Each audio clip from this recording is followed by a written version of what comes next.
সংসারের কাজ এবং আমার প্রফেশনের পাশাপাশি আমি কিন্তু ইউটিউব ভিডিও করাটাকেও একটা গুরুত্বপূর্ণ কাজ বলে মনে করি। তার কারণ আমার জীবনের প্রতিটা ছোট ছোট মুহূর্ত এবং বিশেষ বিশেষ মুহূর্তগুলোকে আমি ক্যাপচার করে রাখতে ভালোবাসি এবং তোমাদের সাথে শেয়ার করে নিতেও পছন্দ করি।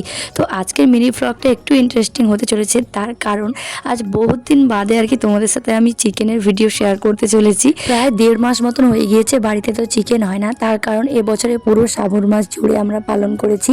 এমনকি আমার বাড়িতে তখন মাসি মেসে এসেছিলো, তখনও পর্যন্ত আমরা চিকেন করিনি। তো আমি চেয়েছিলাম যে আমি আর মামনি না খেলেও বাড়ির অন্যরা সবাই খাক, কিন্তু মাসি মেসে তো কোনোভাবেই তখন রাজি হয়নি যে আমরা বাড়িতে পালন করছি আর তারা এসে খাবে, তো কোনোভাবে আমাদেরকে চিকেন করতে দেয়নি। তাই বাড়ির সবাই যেই শ্রাবণ মাসটা শেষ হয়ে গিয়েছে অস্থির হয়ে পড়েছে যে কখন চিকেন খাবে। তবে আজকে চিকেন রান্না হচ্ছিল, দোকান থেকে কেনা নয়, বাড়িরই মুরগি। তো মা বাবা এসেছে কয়েকদিন আগে, তোমাদেরকে তো বলেছি। তো বাবা হচ্ছে এখানে মুরগিটা ছাড়িয়ে ভালো করে এখানে কেটে রেডি করে দিচ্ছে। নাহলে এমনি সময় তো বাড়িতে চিকেন হলে গোটা মুরগি আনলে আমি কাটি রেডি করে আবার রান্না করি। তো বাবা যতক্ষণ ওদিকে মুরগিটা কেটে দিচ্ছে ততক্ষণ আমি বাদবাকি রান্নাগুলো করে নিই। তো সকাল থেকে তো মামনি ভাত আর মানে বটবটি আলু চিংড়ি মাছ দিয়ে চচ্চড়ি করে রেখে দিয়েছে, এখন আমি ডাঁটা চচ্চড়ি করে নিচ্ছি। যেহেতু মা আর বাবার জ্বর হয়েছে, মুখে একদম রুচি নেই, তো ডাঁটা চিবালে বেশ ভালো লাগছে, তাই ডাঁটা রান্না করছি স্পেশালি।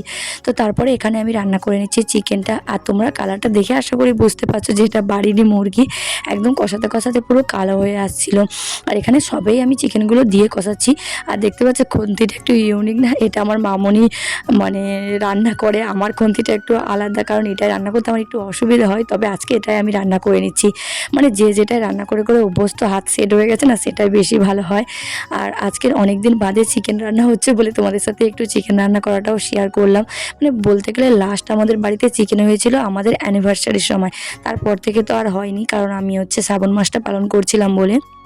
আর আজকের বহুত দিন বাদে রান্না করছি। আমি কিন্তু আগে থেকে বলে দিয়েছিলাম যে কেমন রান্না হবে আমি ঠিক বলতে পারবো না, কারণ অনেক দিন চিকেন খাইনি বা রান্না করিনি, তাই যেমন হবে সবাইকে খেয়ে নিতে হবে। তো সবাই তো সেইভাবে রাজি হয়ে গিয়েছিলো। আর চিকেন হলে তো বরাবরের মতন আমি তো কষা খাই, তাই একটু কষা বার করে নিয়েছিলাম। আমি, মা, বাবা সবাই মিলে খেয়েছি। আর এদিকে মাংসটা ভালো মতন ফুটছে, দেখতে পাচ্ছ যে কালারটা বেশ ভালো ধরেছে। আমি কিন্তু সবসময় কোনো রকম কালার কোনো কিছু ইউজ করি না, বা কাশ্মীরি লঙ্কাও ইউজ করি না। ওই বাড়ির লঙ্কার মধ্যে যতটুকু কালার হয়, তো এখানটায় এই যে যখন মাংসটা ফোটে না, এটা দেখতে আমার ভীষণ ভালো লাগে।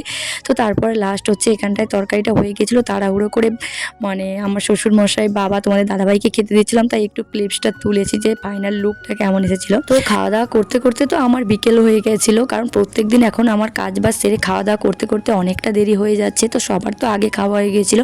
তো আমি খেয়ে দিয়ে এসে দেখি না তোমাদের দাদাভাই এখানে মন্দিরের চূড়াটা আর কি চিট ছেড়ে গেছিলো, সেটাকে এখানে জুড়ছিল। তো আজকের মতন ভিডিওটি এখানে শেষ করছি।